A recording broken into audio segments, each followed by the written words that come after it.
ये कहानी है मीना नाम की एक लड़की की जिसे फोटोग्राफी और वीडियोग्राफी का बहुत शौक था। अरे यार, इस दो कौड़ी के फोन से एक भी फोटो अच्छी नहीं आती है। तभी वहां मीना की माँ पल्लवी आती है।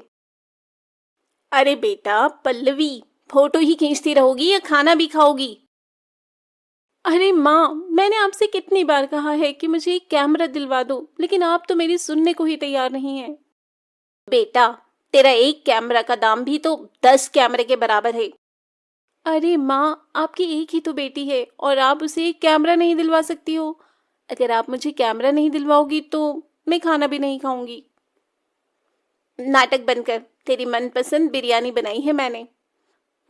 अच्छा, आज खा ले रही हूँ लेकिन कल से नहीं खाऊंगी। हाँ, चल देखती हूँ कि तू अपनी बातों पर अमल करती है या नहीं। हाँ, देख लेना आप।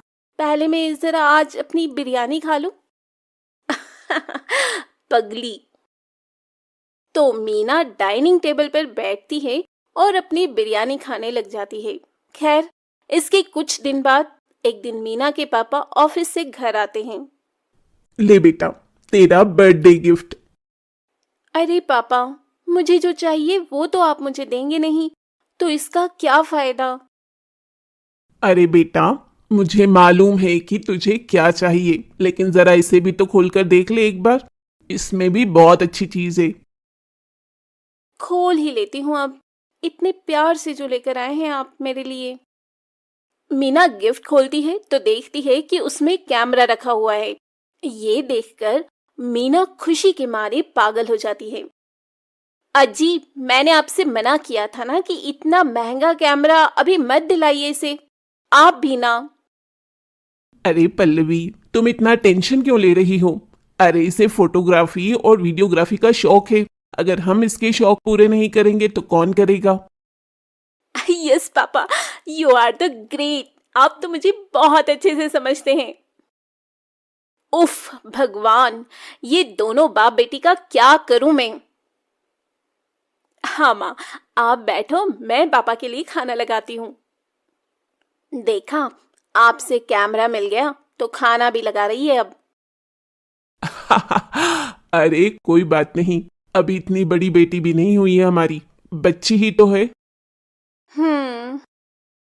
खैर, अब मीना को अपना पसंदीदा कैमरा मिल चुका था, इसलिए वो अब अच्छे अच्छे स्पॉट पर जाकर फोटोग्राफी करना शुरू कर देती है। कि तभी एक दिन जब मीना किसी खूबसूरत नदी के किनारे फोटोग्राफी कर रही थी, तभी उसके पास एक आदमी मुंह में रुमाल बांधे हुए आता है। ए, तुम लोग कौन हो? अरे जाने मन, हम लोग कौन है अभी तुझे बताते हैं। इसके बाद दीपक मीना को जोर से धक्का देता है और उसका कैमरा लेकर वहां से भागने लगता है। लेकिन मीना बड़ी चालाक थी, वो जल्दी से दोनों के सिर पर दो पत्थर से वार करती है। आई! चुप बेवकूफ। वहीं मीना जल्दी से उनके पास आ जाती है और अपना कैमरा उठाती है। बड़ी चालाक बन रही है ना तू। रुक, तुझे अभी इसी नदी में फेंकता हूं। तब दीपक मीना से उसका कैमरा छीनता है और उसे नदी में फेंककर राजेश के साथ फरार हो जाता है। वहीं दूसरी ओर मीना चुड़ैल बन जाती है। एक तो तुम लोगों ने मेरा कैमरा चुराया और ऊपर से मुझे एक चुड़ैल बना दिया। अब मैं तुम लोगों से बदला लूंगी, बदला।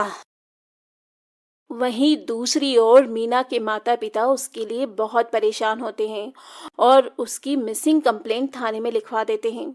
खैर, चुड़ैल अब राकेश और दीपक के पास जाती है। मेरा कैमरा चुराएगा तू? रुक, अभी तेरी टांग तोड़ती हूँ और इसका सूप बनाकर पीती हूँ। तब चुड़ैल राकेश के सामने अचानक से प्रकट हो जाती है। चुड़ैल को वहां देखकर राकेश की सिट्टी पिट्टी गुम हो जाती है। क, क, क, कौन है तू? कहीं तू मेरी पुरानी प्रेमिका मंजूली तो नहीं है? अपनी शक्ल देखी आईने में? तेरी कोई पुरानी प्रेमिका भी थी? यकीन नहीं होता। अच्छा, तू मेरा ध्यान भटकाने की कोशिश मत कर, वरना। तुम कोई भी हो, मुझे माफ कर दो, मुझे जाने दो। वैसे मैं इतना बुरा भी नहीं दिखता। हाँ, तू बुरा नहीं दिखता, लेकिन जब तू मरेगा ना, तो तू बहुत ही बुरा दिखेगा।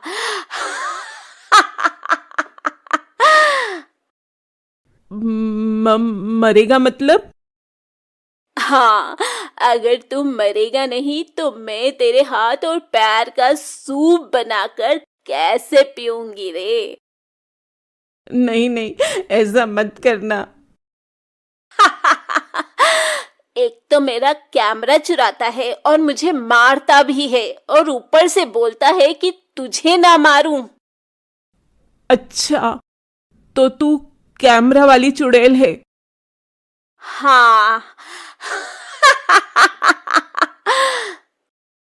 तब इसके बाद चुड़ैल राजेश के हाथ पैर तोड़ देती है और उसे मार डालती है। उसे मारने के बाद चुड़ैल वो कैमरा अपने हाथ में लेती है। रुक, ऐसे ही रहना, अब तेरी एक फोटो खींचती हूँ। और चुड़ैल अपने कैमरे से राजेश की लाश की फोटो खींचती है और बहुत खुश होती है। अगर मैं ना मरती ना, तो बहुत अच्छी फोटोग्राफर बन जाती। वाह मीना, तेरी फोटोग्राफी का तो कोई जवाब नहीं।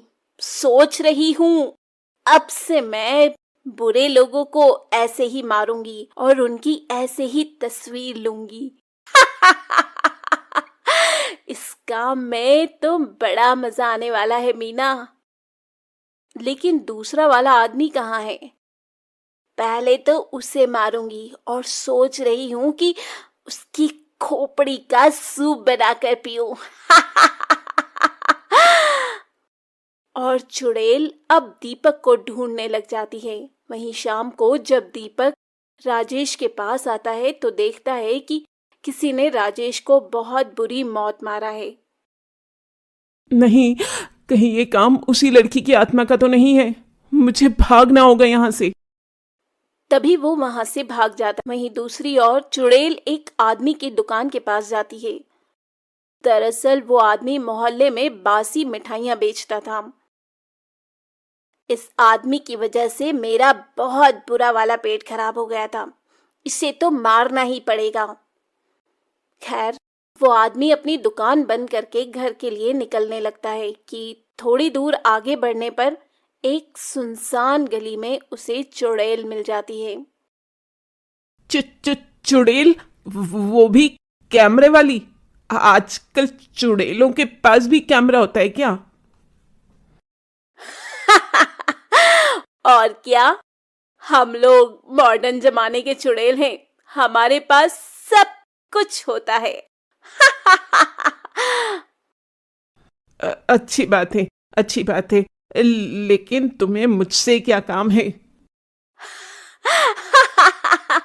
सुना है तू बासी मिठाइयां बेचता है जिससे लोगों की तबीयत खराब हो जाती है। नहीं नहीं, ये किसने बोला? ये सब गलत है। मैं तो कॉलोनी में सबसे ताजी मिठाइयां बेचता हूँ। तभी चुड़ैल अपनी शक्ति से उस आदमी की दुकान की मिठाइयां अपने हाथों में प्रकट करती है। अच्छा, तो ये ले, अपनी सारी मिठाई खा ले। अब वो आज मेरा पेट खराब है। मुझे पता था कि तू यही बोलेगा, लेकिन मैं तो तुझे ये मिठाई खिलाऊंगी। नहीं नहीं। जबरदस्ती उस आदमी के मुंह में मिठाई के डिब्बे को ठूंस देती है, जिससे उस आदमी की मौत हो जाती है। बड़ा आया, मेरा पेट खराब करेगा। गया ना काम से। उसे मारने के बाद चुड़ैल उसकी तस्वीर ले लेती है। मोटा गेंडा कहीं का, इसकी तो फोटो भी अच्छी नहीं आई। इसके बाद चुड़ैल दीपक को ढूंढने लग जाती है, लेकिन फिर भी उसे दीपक का कहीं पता नहीं चलता। आखिर ये दुष्ट दीपक है कहाँ? पता नहीं क्यों मैं अपनी शक्ति से भी उसको देख नहीं पा रही हूँ। लगता है कुछ गड़बड़ है। तब तक मैं अपने नए शिकार को ढूंढती हूँ। ये बोलते बोलते चुड़ैल रास्ते में जा रही थी कि तभी उसे एक आदमी मिल जाता है जो किसी औरत की चेन छीनकर भाग रहा था। अभी इसको सबक सिखाती हूँ, चोर कहीं का। चुड़ैल उस चोर के सामने चली जाती है। आह, चुड़ैल! अरे चोर, कितनी चोरी करेगा? हाँ, जाने दे चुड़ैल, मेरी एक छोटी बेटी है। तो क्या उसे भी चोरी करना सिखाएगा? तुझे तो मरना पड़ेगा ही, नहीं तो तू अपनी बेटी से भी चोरी ही करवाएगा। इसके बाद चुड़ैल उसे मार देती है और उसे एक खंबे से लटकाकर उसकी फोटो खींचती है। ये फोटो तो बड़ी जबरदस्त आई है।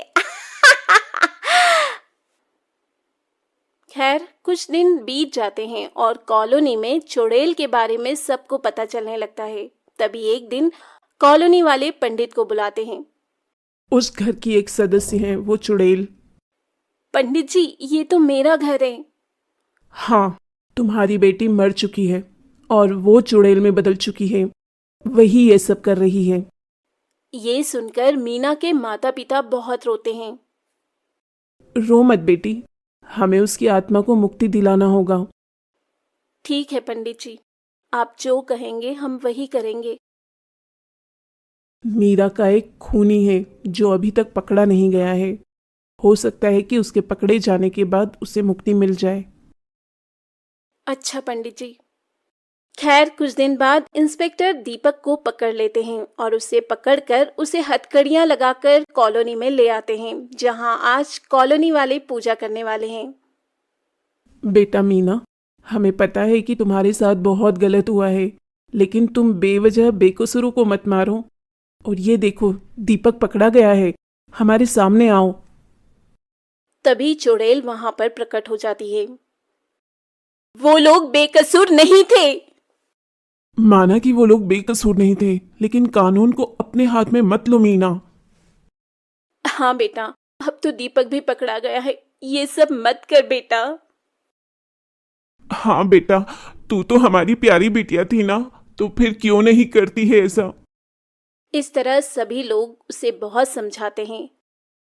ठीक है माँ पापा, मैं अब से किसी को भी नहीं मारूंगी, लेकिन इस दीपक को भी नहीं छोड़ूंगी। अलविदा। इतना कहने के बाद चुड़ैल दीपक को अपने साथ हवा में उड़ाकर ले जाती है और जाते जाते ऊपर से कॉलोनी वालों की फोटो भी खींच लेती है। ये फोटो देखकर मैं आप सबको बहुत याद करूंगी। वहीं चुड़ैल दीपक को अपनी दुनिया में ले जाकर उसे क्षण भर में मार देती है और इस तरह चुड़ैल का बदला पूरा हो जाता है।